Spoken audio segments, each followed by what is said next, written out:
विदेशी सियासत ने सुनीता को अंतरिक्ष में 9 महीने फंसाया, मस्क का भयंकर खुलासा सुन हिल जाएंगे। अंतरिक्ष में 9 महीने कैसे रही सुनीता विलियम्स, पीरियड में क्या करती हैं महिला यात्री, जानिए अननोन फैक्ट। 5 बेडरूम के बराबर साइज, धरती से 403 किलोमीटर दूर जहां फंसी थी सुनीता, वो कैसा दिखता है जानिए। भारतीय मूल की अमेरिकी अंतरिक्ष यात्री सुनीता विलियम्स 9 महीने 13 दिन तक अंतरिक्ष में क्यों फंसी रही? स्पेस एक्स कंपनी की जिस ड्रैगन स्पेस क्राफ्ट को अब भेजा गया, उससे पहले किसी ने क्यों नहीं भेजा? यह सवाल कईयों के दिमाग में उठ रहा है, जिसे लेकर एलन मस्क ने बड़ी जानकारी दी है, जिसे पहले सुनिए फिर बताते हैं। जहां सुनीता विलियम्स फंसी थी वो जगह दिखता कैसा है, वहां अगर कोई महिला यात्री फंस जाए तो पीरियड के दौरान खुद को वो कैसे मैनेज करती है, ये भी आपको बताएंगे।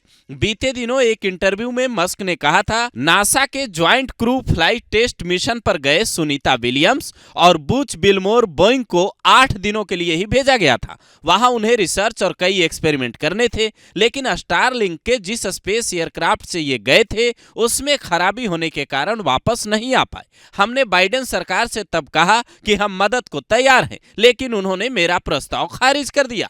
आखिरकार 15 मार्च को हमने 4 यात्रियों के साथ क्रू 10 मिशन लॉन्च किया। ये उन्हीं अंतरिक्ष यात्रियों की तस्वीरें हैं जो स्पेस क्राफ्ट से पहुंचे तो सुनीता विलियम्स उनसे गले लगकर भावुक हो गई। हालांकि दावा यह भी किया जाता है कि बार बार मिशन फेल होने की वजह से सुनीता की वापसी में देरी होती रही, पर इस बार टाइमिंग के साथ पूरा प्लान बनाया गया। 18 मार्च की सुबह 8:15 पर वैज्ञानिकों की भाषा में हैच क्लोज यानी यान का ढक्कन बंद किया गया। 18 मार्च की सुबह 10:35 बजे यानी करीब 2.25 घंटे बाद अनडॉकिंग की गई, यानी इंटरनेशनल स्पेस स्टेशन से वो यान जो है वो अलग हुआ। 19 मार्च की सुबह 2:41 पर डी ऑर्बिट बर्न यानी वायुमंडल में यान के प्रवेश होने का प्लान बना। 19 मार्च की सुबह 3:27 पर स्लैप्स डाउन यानी समुद्र में यान की लैंडिंग का समय निर्धारित किया गया। 19 मार्च की सुबह 5 बजे पृथ्वी पर वापसी के संबंध में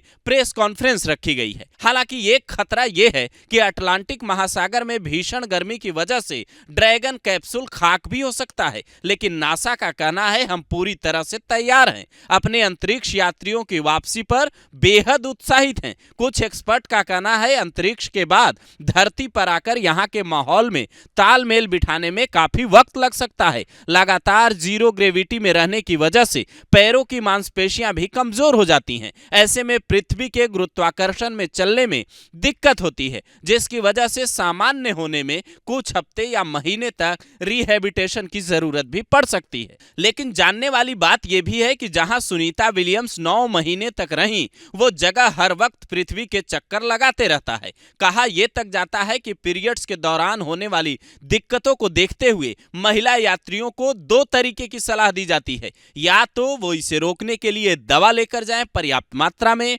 या फिर धरती की तरह ही सैनिटरी पैड्स का इस्तेमाल करें और ट्रेनिंग के हिसाब से कचरा निपटान प्रोसेस को अपनाएं, क्योंकि ये जगह सिर्फ 5 बेडरूम के बराबर है, जहां ज्यादा से ज्यादा 8 लोग रह सकते हैं। क्या है और कैसा दिखता है इंटरनेशनल स्पेस स्टेशन? जैसे आप ट्रेन में सवार होने के लिए प्लेटफॉर्म पर जाते हैं, वैसे ही अंतरिक्ष में जाने के लिए एक प्लेटफॉर्म बना है जिसका नाम है इंटरनेशनल स्पेस स्टेशन। धरती से करीब 403 किलोमीटर की ऊंचाई पर बने इस स्टेशन में अंतरिक्ष के बारे में रिसर्च करने वाले लोग उतरते हैं। ये स्पेस स्टेशन 28,163 किलोमीटर प्रति घंटे की स्पीड से धरती के चक्कर लगाता है। इतने ही स्पीड से सुनीता विलियम्स 9 महीने तक घूमती रही। नासा के मुताबिक इस स्पेस स्टेशन का साइज 5 बेडरूम वाले घर के बराबर है, जिसका वजन करीब 4.5 लाख किलोग्राम है। ये अगर पृथ्वी पर गिरा तो बड़ा खतरा भी हो सकता है। यहाँ 90 मिनट का दिन और 90 मिनट की रात होती है।